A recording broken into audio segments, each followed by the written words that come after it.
네, 이제 구조체 하겠습니다. 우리 논리적인 자료 표현, 우리 사람이 사용하는 방식대로 이제 자료의 형을 정의하는 거였죠. 그래서 여러 개의 항목을 하나로 묶어서 우리가 이제 자료형으로 만들어줍니다. 그래서 기존에 제공하는 인티저, 뭐 플로트, 더블, 캐릭터 이러한 자료형과 동급의 사용자 정의 자료형을 만들어 놓는 거죠. 그래서 여러 개의 그 항목을 같이 이제 포함을 시켜놨을 때 그 여러 개의 항목을 우리가 멤버라고 얘기하고 멤버 참조 연산자로 우리가 점을 썼었죠. 그리고 구조체형 일반 변수뿐만 아니라 포인터 변수도 있었어요. 그래서 포인터 변수의 멤버 참조 연산자는 이렇게 화살표 기호로 우리가 표시를 해줬었죠. 그리고 구조체형 자료를 정의할 때는 그냥 우리가 태그명으로 명시해 주는 것보다는 type definition이라고 해서 요 여러 개의 긴 내용을 간단하게 재정의 이름으로 이렇게 다시 표시해 주어서 사용하면 편하니까 type definition하고 같이 사용을 해준다라고 얘기를 했습니다. 그래서 요거는 이제 그 앞에서 우리가 한 예제를 가지고 앞에서 한 예제가 아니고 이제 구조체를 가지고 한 예제입니다. type definition으로 구조체를 이렇게 만들어 놨어요. 그래서 이름, 그 다음에 요건 이제 핸드폰 번호가 되겠네요. 그 다음에 어느 그룹에 속할 것인가 라고 해서 어드레스 북이라고 하는 구조체형을 하나 선언을 했죠. 그리고 다시 어드레스 리스트라고 해서 구조체형을 하나 더 선언을 해줬는데 요거 이제 태그명을 이렇게 명시를 해줬어요. 왜 명시를 해줬냐면 구조체의 멤버에 name 하고 그 다음에 요거 모빌폰이 들어갔고요. 그 다음 봤더니 structure underline address list 현재 나 자신하고 동일한 자료형인 거죠. 그리고 거기다가 이렇게 포인터 변수를 선언을 해줬어요. 그럼 여기에는 데이터 값들이 들어가는데 여기에는 주소가 들어가는 거죠. 근데 나와 동일한 자료형 기억 장소에 주소가 들어가는 형태가 되는 거죠. 그래서 어드레스 북을 따르는 변수 p1을 선언을 했어요. p1 어드레스 북은 이렇게 세 개의 멤버로 구성이 되는 거잖아요. 그래서 변수 선언과 동시에 초기화 해줄 때 이 세 개의 멤버에 대한 값을 이렇게 넣어줬습니다. 이렇게 넣어줬어요. 그럼 이제 메모리가 확보가 되겠죠. 그래서 p1이라고 하는 곳에 이거는 지금 다른 거네요. 그렇죠? p1이라고 하는 곳에 메모리가 확보가 돼서 요 각각의 값이 이제 저장이 될 거예요. 그래서 저장된 각각의 항목의 값을 참조하고 싶어. 그러면은 p1 변수에 .name이라고 하게 되면은 해당 구조체의 멤버를 참조해 주는 거 있죠. p1.mphone, p1.group에서 참조된 값을 출력하는 걸 알 수 있습니다. 그리고 이번에는 어드레스 리스트는 얘죠. 그쵸? 요 두 개의 멤버에다가 자기 자신을 가리키는 포인터를 갖는 이러한 자료형의 포인터 변수 세 개를 선언을 했어요. 세 개를 선언을 하고 아이템은 new address list라고 했어요. 그러면 기억 공간이 얘는 이제 포인트 아이템이라고 하는 건 포인터 변수니까 오른쪽에는 주소가 들어가야겠죠. 그래서 new라고 하는 것은 우리 동적 할당 연산자였죠. 프로그램이 시작할 때 메모리를 확보하는 게 아니고 실행할 때 내가 필요에 의해서 확보해 주는 거였어요. 그래서 어떠한 공간을 확보를 했어요. 요 어드레스 리스트라고 하는 이러한 형태를 갖는 크기만큼의 기억 공간을 확보합니다. 했을 때 여기에 주소가 1번이었어. 그러면은 아이템에 1이 저장이 되는 거예요. 1.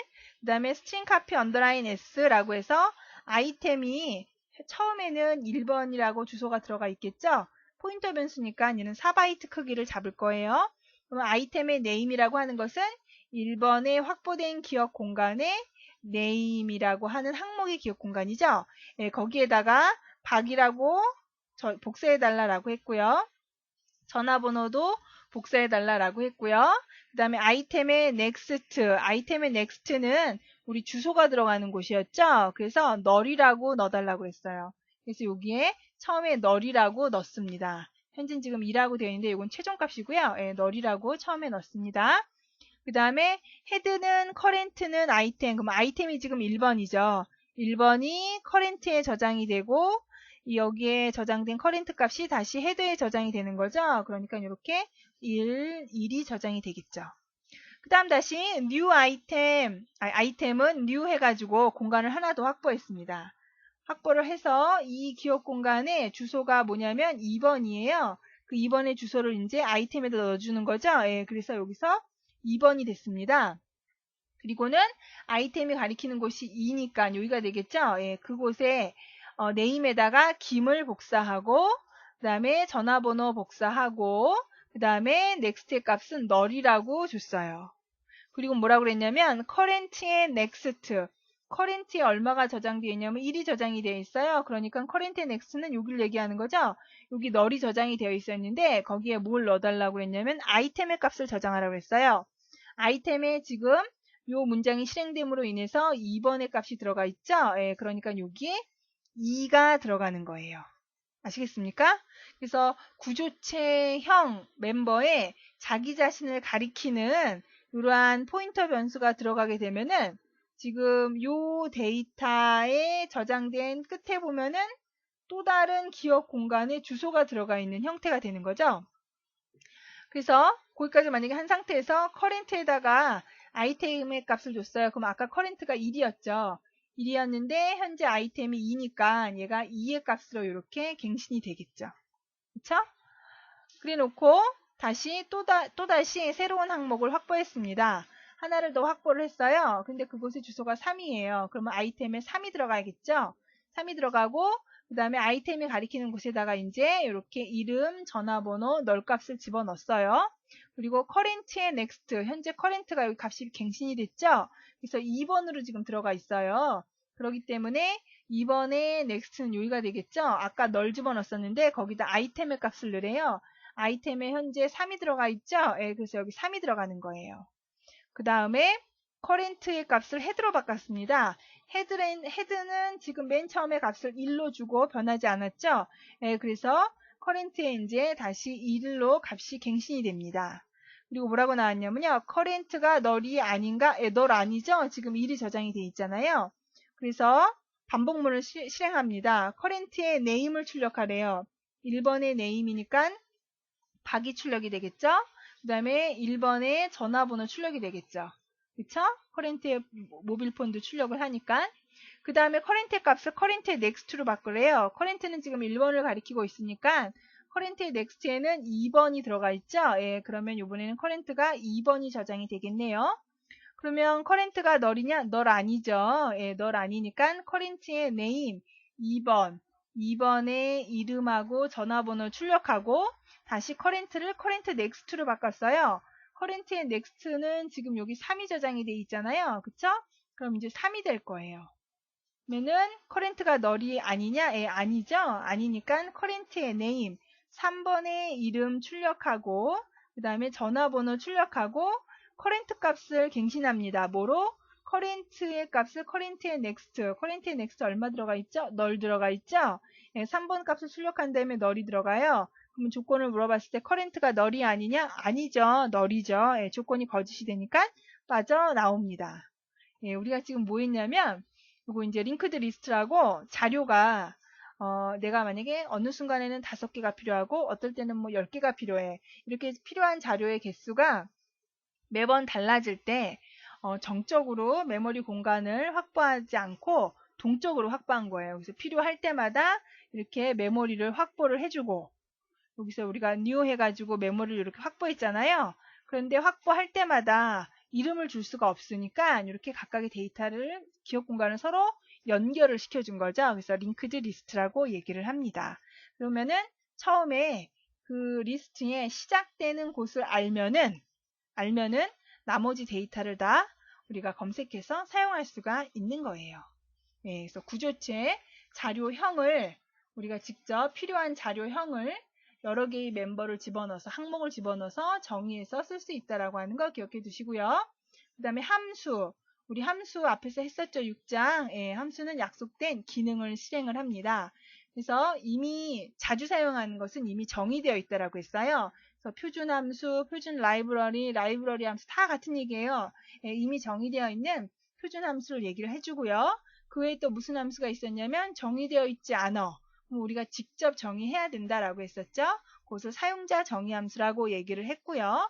그 다음에 특별한 함수가 있었어요. 바로 그게 메인 함수였죠. 예, 프로그램의 시작과 끝을 관장해주는 메인 함수가 있었습니다.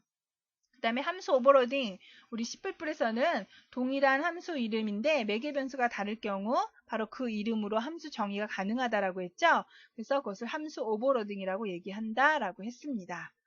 그래서 함수를 우리가 이제 사용자 정의 함수를 직접 작성을 해보려고 하는데 사실 사용자 정의 함수는 여러분이 문제 분석을 통해서 이 함수의 이름, 함수의 매개 변수, 함수의 리턴 값을 무엇으로 할 것인가 이걸 정확히 알고 그 다음에 이제 call by value, call by reference 그래서 포인터 변수하고 레퍼런스 변수를 정확히 쓸 줄 아시면은 예, 됩니다. 그래서 요거는 지금 그냥 함수의 매개 변수의 예를 한번 보여드린 거예요.